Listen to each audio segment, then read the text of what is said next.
else. So there's all sorts of different projects along the way that are coming up. So what id, Valve, Kubrick, Lucas have in common is the freedom to follow their own agenda and artistic vision. In this regard, the guys at the lower end of the scale have even more freedom because you can get away with a lot more. You've got less to risk. Even id can't release a crummy game or a crummy prototype. They've got their reputations at stake. Whereas on the low end, when you don't have a reputation, you have a reputation for releasing a lot of very vibrant things, everyone's expecting that you can release something that maybe has some elements of interest in it, like Oracle Billiards, that is interesting and has some nugget of something that's interesting there, but doesn't necessarily have to make it all the way into a game. If it was to release something that was that experimental, people would start talking about how they were going down the gurgler and everything wasn't working. So freedom is the heart of indie design. The freedom to imagine a game and then make it with technology and simple survival being the only gating factors. Independent studios use that freedom in different ways, no matter the size. Some are business-minded, and as any studio with other interests guiding them.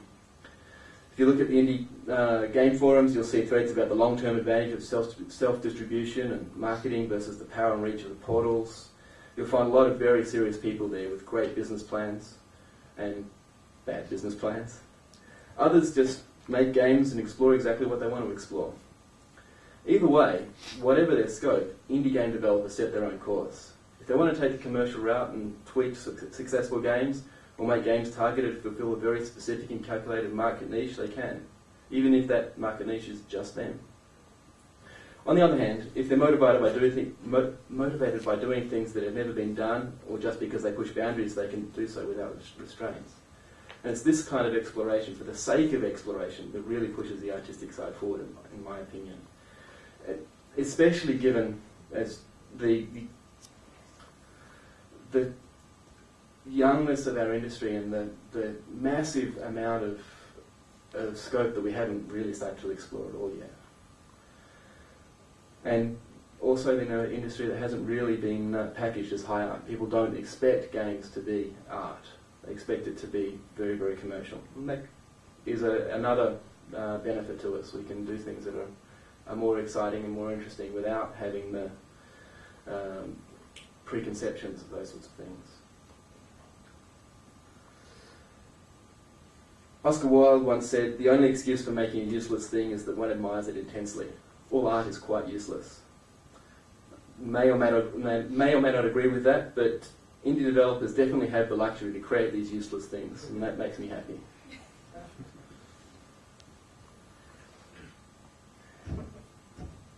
Those of you that were at the panel earlier will have heard that Jonathan and I were disagreeing on the role of narrative in games. This case study that I'm going to talk through here isn't a game per se, but I do think it's something that is analogous. I think of it as a software toy. It's not a game. There's no rules. There's no definitive things that you have to do, but it's something that you can pick up and play with for a while. It's a subtle difference. Might have helped if I'd raised that point in the discussion earlier. But a long time ago, I saw a project by Greg Roach. This was in the early 90s. It was made on Macintosh using a hypercard stack.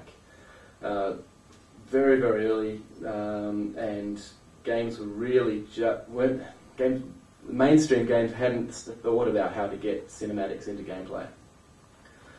And basically it told the story of a woman going to get a cup of coffee on the wrong side of town.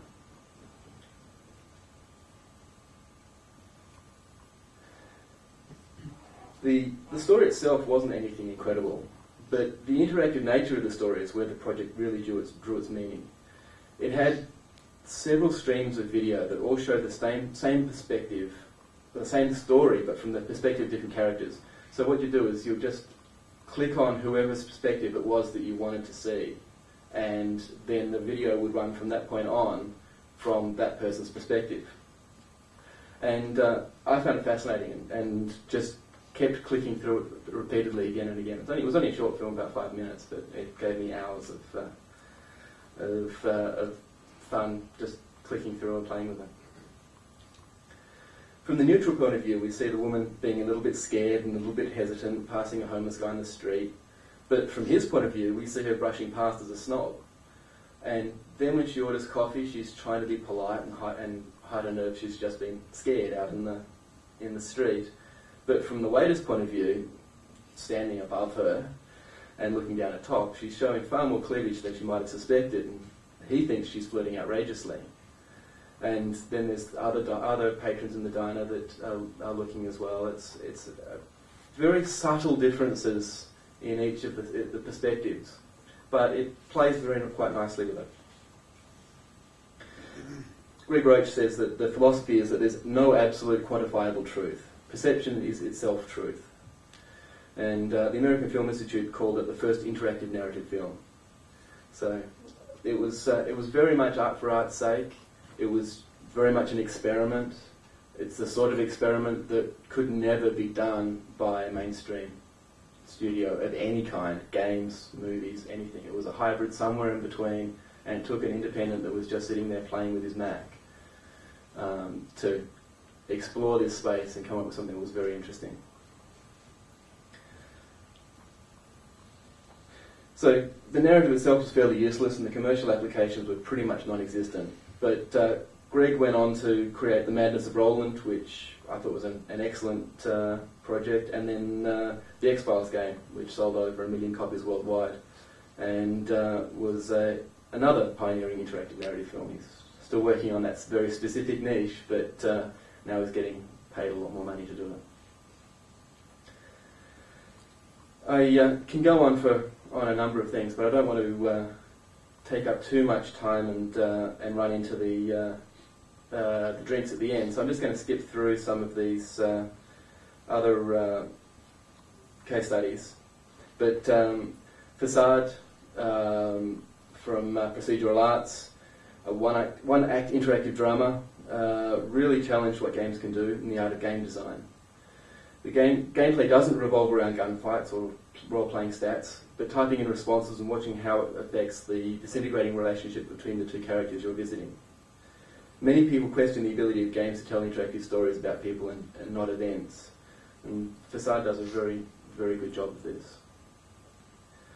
It's pretty obscure that you only need one person at a big studio battling with its conversation trees or aiming to tap a new market.